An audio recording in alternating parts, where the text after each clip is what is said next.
Hi, my name is Kiara. I'm a third-year PhD student at the University of Arizona in Tucson, and I am currently studying pharmacology, which is essentially the study of how chemical agents, such as therapeutic drugs, can affect biological systems. And so the basis of my research is in spinal cord injury. Specifically, the topic of my research is focused on the diminished improvement in functional recovery that is seen clinically. What has been observed in patients with spinal cord injuries is that regardless of treatment, the rate of functional improvement around the 9-month mark following injury begins to rapidly decline with little to essentially no improvement beyond 1 year. My lab is particularly interested in the pharmacological activation of mitochondrial biogenesis, which ultimately means utilizing therapeutic drugs to increase the amount of mitochondria in cells.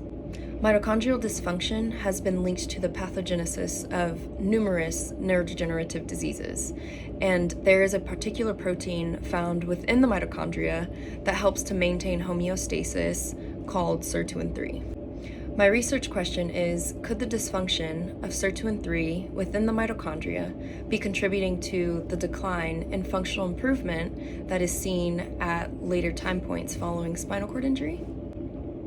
My hypothesis is that due to sirtuin-3's role in the regulation of mitochondrial proteins, its dysfunction is contributing to the decline in mitochondrial function and therefore the decline in functional improvement following injury.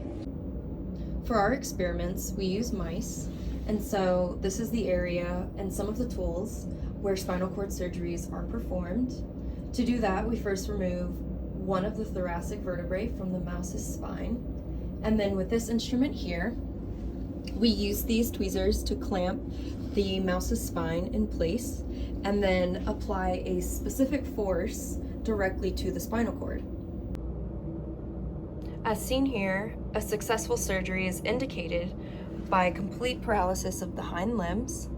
The mice are then housed in a designated animal facility where they receive our drug of interest for up to 21 days. So some of my preliminary data has shown that our drug of interest, known as lasmiditan, does increase the amount of mitochondria and also the abundance of the sirtuin-3 protein in the spinal cord following injury.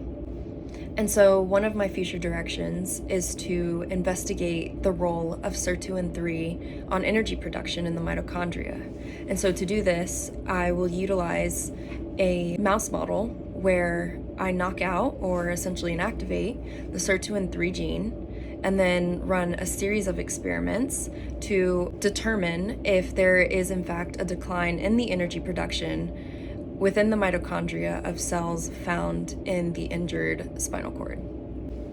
So once I obtain all of my results, I will then build a story and publish a paper in a scientific journal.